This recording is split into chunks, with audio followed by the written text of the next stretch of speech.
നിങ്ങൾ ഒരു ബിസിനസ് ഓണറാണോ? എന്നാൽ ഈ വീഡിയോ നിങ്ങൾക്കുള്ളതാണ്.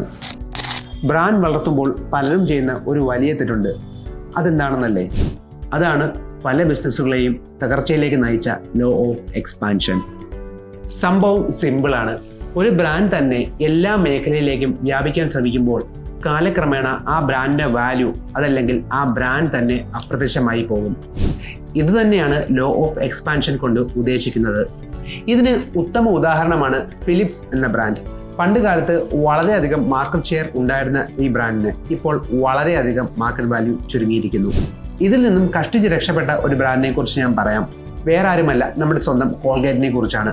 കോൾഗേറ്റ് ഇടയ്ക്ക് വെച്ച് ഫുഡ് പ്രോഡക്റ്റ് ഇൻഡസ്ട്രിയിലേക്ക് കാലെടുത്ത് വെച്ചു. പക്ഷേ ആൾക്കാരും സ്വീകരിച്ചില്ല. കാരണം കോൾഗേറ്റ് എല്ലാവരുടെയും മനസ്സിൽ പല്ലു തേക്കുന്ന പേസ്റ്റ് തന്നെയായിരുന്നു. സോ അവർ ആ ഫുഡ് ബ്രാൻഡിനെ അക്സെപ്റ്റ് ചെയ്യാൻ തയ്യാറായില്ല. സോ അതുകൊണ്ട് തന്നെ ഇപ്പോഴും കോൾഗേറ്റിന്റെ മാർക്കറ്റ് വാല്യൂ അതുപോലെ തന്നെ നിൽക്കുന്നുണ്ട്. ഇതിൽ നിന്ന് നമ്മൾ മനസ്സിലാക്കുന്നത്, ഒരു ബ്രാൻഡ് സെയിം കാറ്റഗറി പ്രോഡക്റ്റിൽ നിന്ന് മാറി ഡിഫറെന്റ് കാറ്റഗറിയിലേക്ക് എക്സ്പാൻഡ് ചെയ്യാൻ ശ്രമിക്കുമ്പോൾ ആ ബ്രാൻഡിന്റെ ബ്രാൻഡ് വാല്യൂ വളരെയധികം കുറയുന്നു. ഫോർഡിന്റെയും ഷെവർലെയുടെയും ഗ്രാഫ് എടുത്ത് നോക്കുമ്പോൾ നമുക്കത് ഈസി ആയിട്ട് മനസ്സിലാകും.